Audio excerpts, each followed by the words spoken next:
Herschel, Oh, Alfie. good to see you. Oh, Good you to too. see you. Thanks for meeting me. Oh, you got me some. Thanks. So anyway, this is the part I wanted to tell you about. Here it is. So Lacan concludes that the function of the erectile organ is equitable to the square root of -1, the symbol of the signification produced above of the jouissance it imparts, by the coefficient of its statement to the function of the missing signifier 1. Yes. And I suppose what I take exception to is how he utterly ignores the very phallocentricity which he claims to denounce. Oh, yes.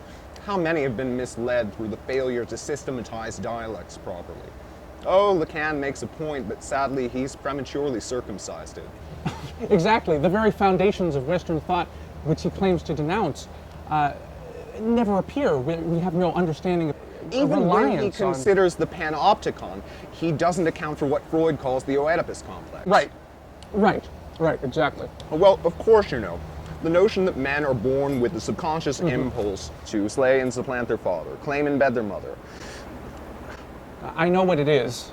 Oh, it's a theme recurring throughout Freud's oeuvre. I'm surprised you haven't heard of it. Why so quiet? Nothing. You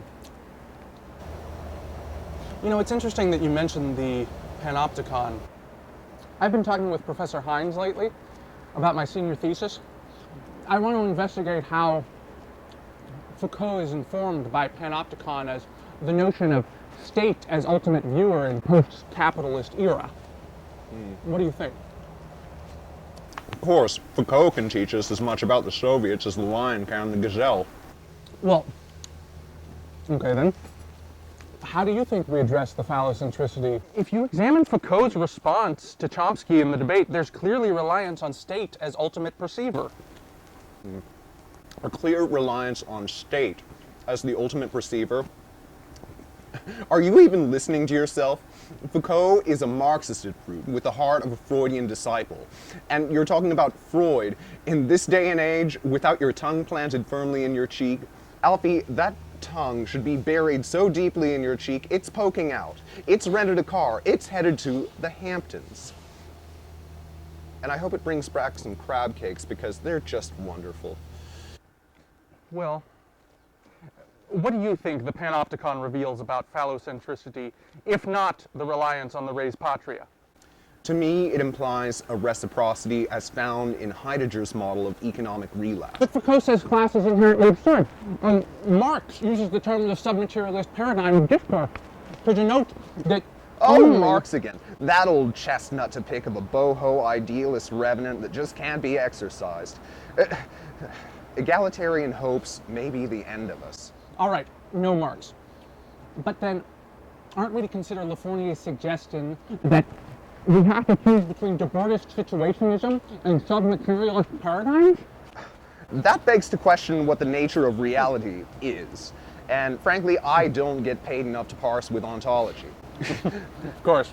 The nature of the discourse has changed. The perspective we took 1 century ago is no longer valid. Just take a look at what the late postmodernists have been up to. You mean in terms of the applicable performativity of tonic theory?